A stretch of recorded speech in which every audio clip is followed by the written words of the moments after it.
APROFE presenta Hablemos de Salud, segunda temporada. Con Graciela Murillo. Hoy, enfermedades respiratorias estacionales.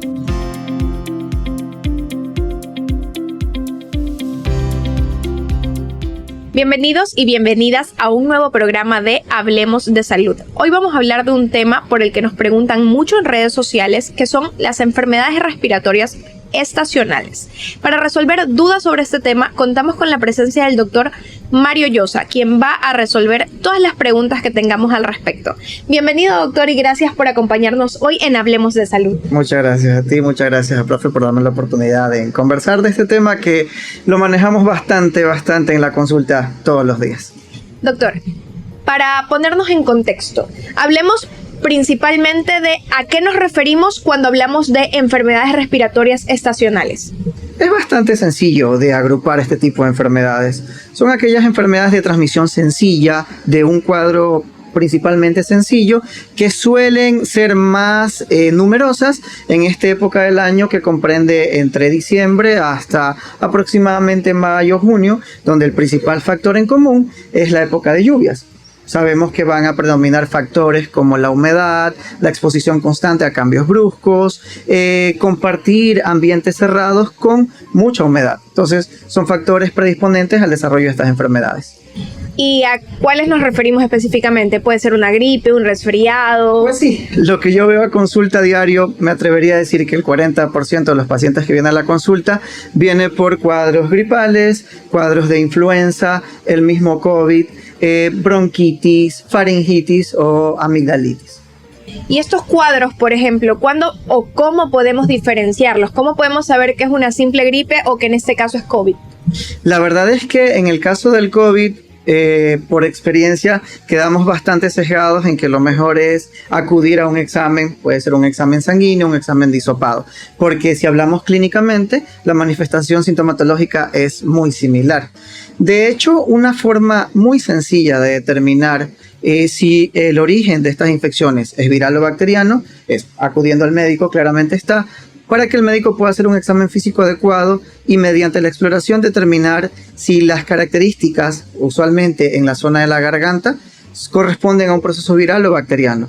Es decir, si estamos hablando de infecciones virales, podemos hablar del COVID, de la influenza, de la gripe. Si estamos hablando de infecciones bacterianas, usualmente siempre se va a concentrar en la zona de la faringe y las amígdalas. Sí, porque igual conversábamos con el doctor también sobre la necesidad que tienen las personas a veces de que envíen medicamentos, de que el médico envíe medicamentos o de que les envíe específicamente antibióticos. Doctor, por favor, explíquele a la audiencia por qué no siempre un cuadro respiratorio requiere del uso de antibióticos. Es un problema con el que yo batallo a diario, la verdad.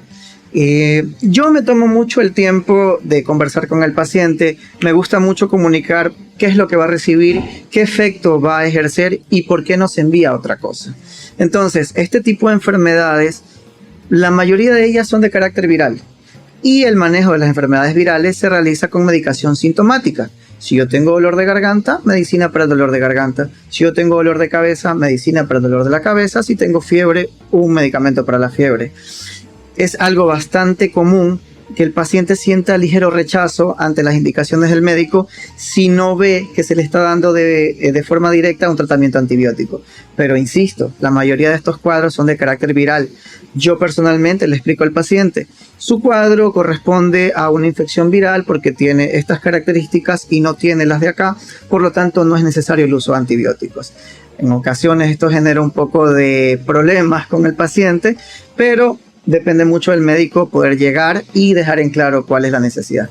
Doctor, y hoy que estamos en una época en la que tenemos tanto acceso a la información y queremos todo de inmediato, la gente también tiende a buscar síntomas, ya sea en Google, ya sea en ChatGPT.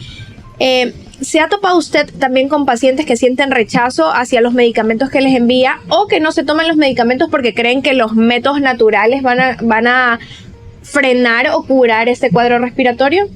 Por supuesto que sí, y no solo ahora con el auge de la inteligencia artificial, sino desde que vengo ejerciendo la medicina. Es algo que todos los médicos creo que hemos tenido que atravesar, y no solo, insisto, dependiendo de la inteligencia artificial, sino del saber vulgar. de las costumbres que tenían nuestros abuelos. Por supuesto que yo todos los días debo tener que explicar que no es necesario consumir un medicamento u otro, o soy muy honesto, si el paciente me refiere a haber consumido un medicamento de origen natural, el cual está totalmente confirmado y comprobado que tiene un efecto adecuado en lo que se busca, yo no tengo ningún reparo en decirle que está correcto. De igual forma, si el paciente está utilizando un medicamento que no va a tener ningún tipo de repercusión en el tipo de sintomatología que presenta, se lo dejo bastante en claro. La mayoría de las veces el paciente lo recibe con bastante mente abierta. Sirve también para hacer un intercambio y tener una confianza buena con el paciente. Ya, y en este caso, por ejemplo, me invento, de los remedios naturales que decimos que sirven para, por ejemplo, ¿hay alguno que usted cree que va a ser un coayudante al tratamiento? Por ejemplo, si tiene un dolor de garganta, hay pacientes que le dicen, no, doctor, es que yo me tomé miel con limón. La verdad es que ahí podríamos estar hablando del efecto placebo, y estoy totalmente de acuerdo en que si el paciente se siente bien tomándolo, yo lo que busco es que se recupere. Por supuesto, voy a hacer énfasis en que siga las indicaciones medicamentosas, pero si adicional el paciente desea consumir un medicamento de carácter natural que siente que le hace efecto, no tengo ningún problema en que lo haga, porque de cierta forma su salud mental también va a estar conservada y su dependencia al estrés va a estar casi que nula, por lo tanto su recuperación va a ser mucho más rápida. Y usted ha tocado un punto muy importante, y es lo que hablamos actualmente en medicina de la parte holística. Ok, la consulta médica por la sintomatología que está presentando es una parte sumamente importante. Sin embargo, usted ha mencionado justamente el tema de el estrés y cómo el estrés puede repercutir en el sistema inmune. Hay algo bastante interesante. Es una de las preguntas que más me gusta que me haga el paciente cuando me dice, doctor, pero en mi familia caímos los 5, si estamos hablando de un adulto con su pareja y sus 2 o 3 niños, y solamente yo sigo con la sintomatología. ¿Por qué? ¿Por qué mi esposo o mi esposa ya se recuperó? ¿Por qué mis niños solamente tuvieron malestar 2 días? ¿Por qué yo llevo una semana con estos problemas? Entonces, usualmente, el paciente que tiene este tipo de problemática o interrogante es aquel paciente que no tiene un sistema inmunológico competente. Tomemos en cuenta que la competencia del sistema inmunológico depende de tener un buen descanso, de tener buenos hábitos alimenticios, de no tener enfermedades crónicas de base o de plano no tener algún tipo de problemas alérgicos. Entonces, para mí es muy común que la cabeza de la familia, y ojo, no hablo solamente de la cuestión económica, usualmente quienes tienen el proceso más largo son las mamás, ya que son las que tienen que lidiar con el cuidado de la pareja, el cuidado de los niños y el cuidado de la casa, y dejan en último lugar el cuidado de sí mismos. Porque se han acostumbrado al tema del multitasking como forma de vida, entonces esa preocupación constante repercute en su recuperación. Así es. Es más, me suelen decir, yo usualmente no vengo al médico, pero la verdad es que ya llevo 1 semana y media sintiéndome mal y no sé por qué. Yo hago la pregunta, ¿y tal vez alguno de su familia estuvo así? Sí, claro, mis niños, pero en 2 días ya se recuperaron. Claro, pues los chicos están durmiendo bien, los chicos no tienen preocupación, los chicos no tienen que velar por la seguridad de nadie más. En cambio, la paciente femenina, o en su defecto el hombre también, no hay que estigmatizar, si tienen bastantes cosas presentes en la cabeza, el desempeño de su sistema inmunológico se va a ver condicionado. Doctor, también hablábamos del tema de los cuadros respiratorios a repetición, sobre todo cuando se dan en niños o cuando hay, por ejemplo, el niño cuando recién va a la escuela, cuando recién se escolariza. Claro. ¿Nos puede hablar un poco al respecto? Sí, yo tuve una experiencia bastante interesante. El año en que nosotros regresamos a la asistencia escolar presencial, después de estar casi 1 año y medio confinados, durante todo ese año de retorno escolar presencial, yo tuve que lidiar con este tipo de enfermedades a diario. ¿A qué se debía? Pues había muchos chicos que era por primera vez que empezaban a desarrollarse con niños de su edad. Habían estado confinados 1 año entero solamente lidiando con sus papás o de pronto con sus hermanos. Entonces, al entrar en contacto con otro tipo de niños que vienen con otro tipo de carga viral, va a haber una, llamémoslo así, una inmunización obligatoria, ¿sí? Como una vacuna. Como una vacuna, okay. O lo que llamamos una inmunidad de rebaño. Entonces, es bastante común que aquellos chicos que empiezan su etapa escolar, pues obviamente antes de ir a la escuela solamente estaban bajo el cuidado de sus papás, que tenían las medidas higiénicas adecuadas, la bioseguridad, pero ya cuando ingresan a la escuela y tienen que lidiar con 20 o 25 niños más en un área cerrada, en un aula, en una guardería, el contagio es inminente.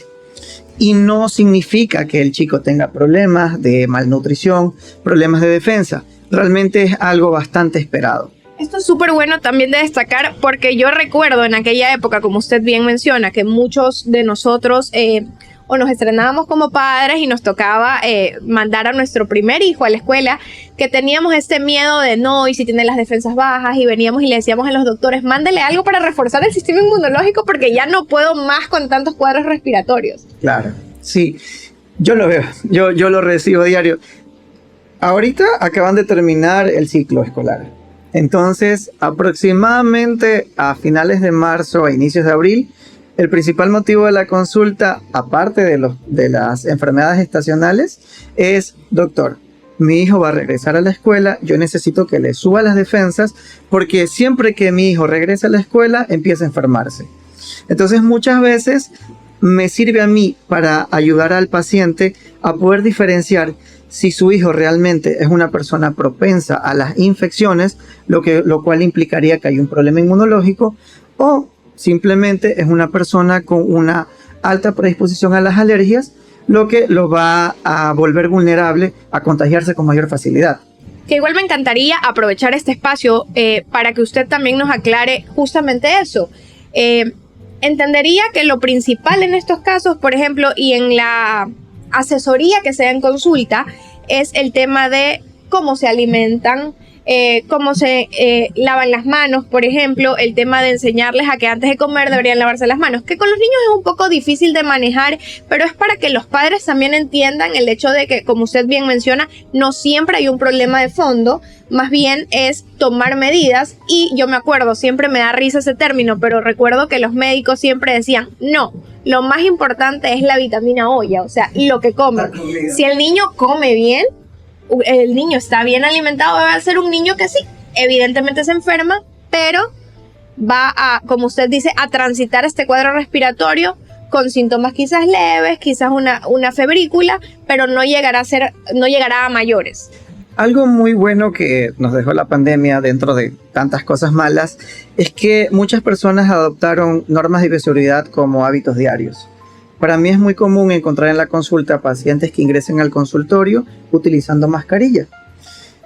Yo erróneamente lo que hacía al inicio era asumir que su motivo de consulta era un proceso respiratorio.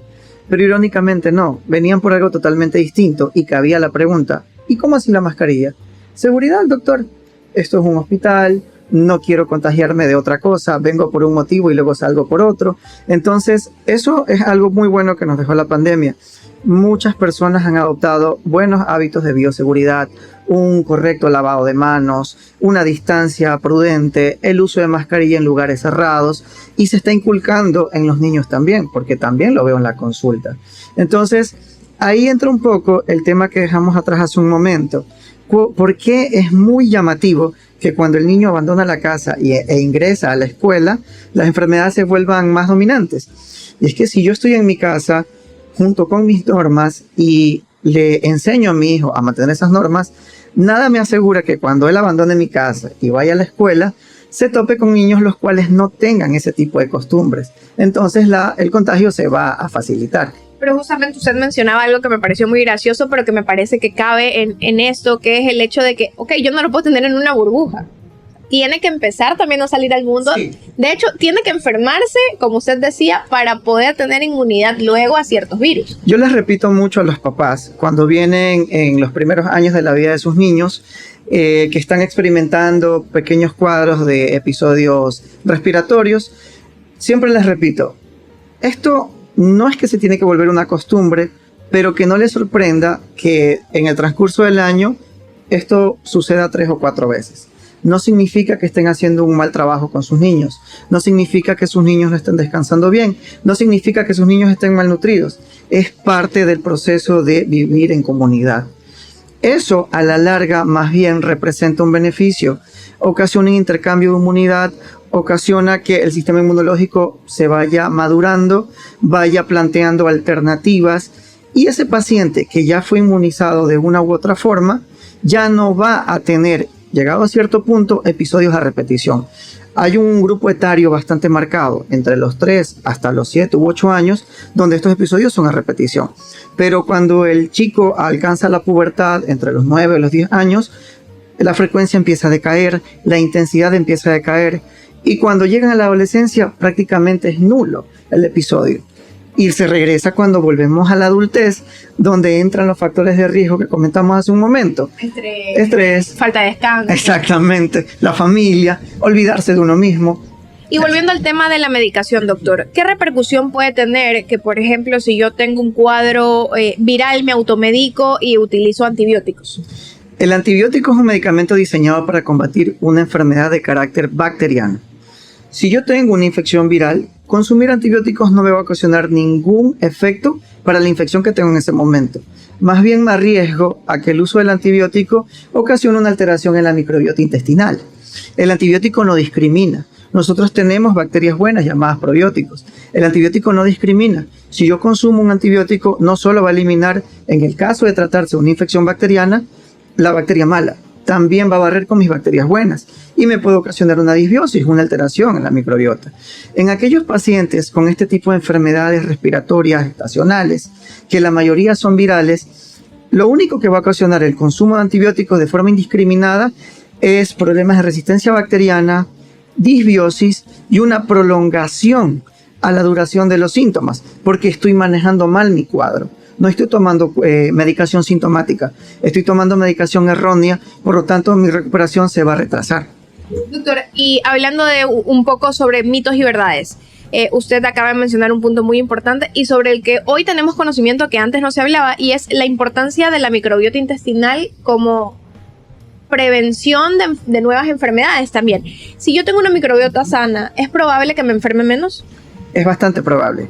Y yo en mi consulta acostumbro, si es el caso de indicar un tratamiento bacteriano, acostumbro a sugerir el uso de un probiótico para evitar algún tipo de complicación a corto plazo. Es más, le suelo aclarar al paciente, su bebé necesita tratamiento con amoxicilina, por ejemplo. Es bastante probable que experimente un par de diarreas, no se vaya a asustar, es normal, es efecto colateral del antibiótico. Si usted desea prevenirlo, yo aconsejo que utilice probióticos. Y no solo durante el tratamiento antibiótico, sino de forma periódica. Es bastante importante. Es bueno, de hecho. Es bastante bueno. Así, pero acompañado de una buena alimentación también. Siempre la buena alimentación. Muy importante recalcar que acá manejamos un poco la costumbre de que solemos creer que un chico con sobrepeso está bien nutrido. Y no realmente es así.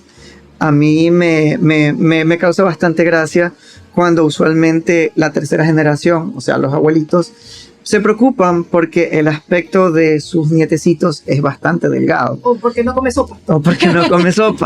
Entonces, yo de forma objetiva me aseguro de que el peso y la talla esté acorde a la edad que el paciente tenga en ese momento. Eso significa que no hay problemas de malnutrición, que el chico está bien. Usualmente tener una talla por encima del promedio visualmente da un aspecto de estar delgadito, pero no significa eso. Entonces, la preocupación de los papás, de los abuelos, es que mi niño está delgadito, me preocupa que se enferme. Pues no, realmente está muy bien nutrido, tranquilo. Mientras usted mantenga una buena dieta rica en proteínas, equilibrada con carga de carbohidratos, con carga de vegetales y frutas, su bebé va a estar bastante bien cuidado. O también pasa que, por ejemplo, si una persona está un poco pasada de peso, también piensan que es un riesgo de salud, pero generalmente no siempre el peso refleja el estado de salud del paciente en sí. Ya nos vamos un poco al grupo etario de los adultos, aquellos adultos que están entre los 25 y 40 años y tienen problemas de sobrepeso. Ese problema de sobrepeso podría dar cabida a enfermedades crónicas, y tener enfermedades crónicas de base siempre va a condicionar el desempeño inmunológico del paciente. Como mencionamos en el inicio, aquellos pacientes adultos que tienen diagnosticada previamente la diabetes o la hipertensión, por nombrar algún caso, siempre van a estar más vulnerables a este tipo de enfermedades y su proceso de recuperación se va a retrasar. Doctor, usted que ya tiene, digamos, tantos años de experiencia en este medio, también nos gustaría que nos cuente un poco sobre los mitos y más comunes que haya escuchado usted en consulta, por ejemplo. Bueno, algo que personalmente lidié a diario mientras vivía con mis papás era este típico mito de que si hay problemas de garganta, no tomes cosas heladas. Entonces, el ejemplo claro y objetivo que yo les doy a los pacientes es, si usted tiene una torcedura en el pie, ¿qué se coloca? Hielo. Si usted tiene inflamada su garganta, donde al examen físico observamos irritación, inflamación, un producto helado va a favorecer la desinflamación. Y les doy el ejemplo más claro. Aquellos pacientes que sufren de problemas de amígdalas y sufren una amigdalectomía, el médico les recomienda comer heladito para favorecer la sensación dolorosa. ¿Y si hay tos? Y si hay tos, muy importante, gracias por tocar el tema. La tos es un tema muy extenso, la verdad. ¿Por qué? Porque puede haber tos seca o tos húmeda o expectorante. Y la tos muchas veces no requiere un tratamiento con un jarabe para la tos, ¿sí? ¿Qué pasa? Si yo tengo en la consulta un paciente que claramente está en sus primeras 24, 48 horas del cuadro clínico, está cursando con mucosidad constante, con congestión nasal, es un paciente que ya supera los 7 años de vida, ya voy a indicar por qué, y tose y expectora, yo no tengo por qué dar un jarabe que me frene la tos. Tal vez un jarabe que facilite la disolución de la mucosidad. Pero si yo doy un jarabe para la tos, yo estoy reduciendo ese reflejo inmunológico normal, que es eliminar la mucosidad para reducir el tiempo de recuperación. Es muy distinto cuando tengo un paciente que ya terminó su proceso infeccioso o inflamatorio, ya no tiene problemas de fiebre, no tiene problemas de mucosidad, está muy bien, está 10 de 10, sin embargo le quedó como secuela, llamémoslo así, episodios de tos, pero es una tos seca, y yo reviso y no veo ningún tipo de molestia, es una tos como secuela, y podemos indicar un tratamiento con jarabe para la tos, porque ya ese reflejo no me está sirviendo para nada. Lo que está ocasionando es que se me vuelva a lastimar la garganta. Porque le irrita. Le irrita. Y muchas veces eso es indicación de que hay un problema de fondo, llámese alérgico, llámese asma, o no siempre es así. Sí puede ser que sea un paciente que tiene problemas de fondo de rinitis crónica, pero como digo, puede ser un paciente sano que atravesó una rinofaringitis de carácter viral, que cursó con mucosidad, que cursó con tos. Ya se eliminaron todos los síntomas, solo persiste la tos. Entonces, totalmente recomendable en ese momento dar un jarabe para la tos. Algo importante a recalcar es el uso de productos ricos en azúcar cuando hay este tipo de cuadros. Productos como la fruta ocasionan que la mucosidad se vuelva más viscosa, lo que retrasa su expulsión. Ahí entra un poquito el tema de la edad. Nosotros como seres humanos, antes de los 7 años, no desarrollamos de forma pulida el reflejo de toser y expectorar. Es un reflejo esperado, es un logro esperado a partir de los 7 años de vida. Entonces, en un chico de 2 o 3 años que está cursando con tos, yo no puedo esperar que él tosa y expectore, que tosa y elimine mucosidad. Yo debo facilitar eso indicándole el uso de fluidos y reduciendo el consumo de alimentos que tengan un alto índice glicémico, sea glucosa o sea fructosa, porque eso vuelve más viscosa la mucosidad y dificulta mucho su expulsión. ¿Y qué hay de cierto que el consumo de lácteos hace que el ser humano produzca más mucosidad? Tiene un efecto similar. Aumenta un poco la viscosidad, aumenta un poco la producción de mucosidad, por lo tanto su expulsión se va a retrasar, va a ser más trabajosa. ¿Pero se dan todas las personas o no todas las personas tienen? Es un factor individual. Así como hay la tolerancia a la lactosa, la intolerancia a la lactosa, hay también esta respuesta de hipermucosidad, de hipersecreción. Es un factor individual, no lo podemos generalizar. Perfecto.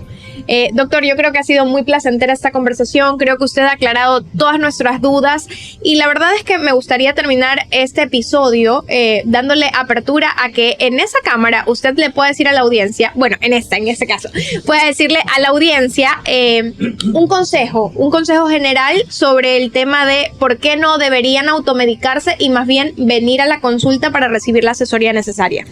Siempre voy a recalcar que es importante acudir al médico ante la aparición de síntomas típicos como fiebre, dolor de garganta, malestar general, porque es importante que el médico haga una examinación profunda. Podrá determinar si esta infección es de carácter viral o bacteriano. Dependiendo de eso, habrá un buen manejo, una recuperación más rápida y nos vamos a saltar el riesgo de resistencia a los medicamentos. Doctor, muchísimas gracias por habernos acompañado. Y a ustedes quienes nos escuchan, les agradecemos por haber visto una vez más este episodio de Hablemos de Salud. Seguiremos trayendo más temas de interés para la comunidad en general. Nos vemos en un próximo episodio. Gracias. APROFE presentó Hablemos de Salud, segunda temporada, con Graciela Murillo.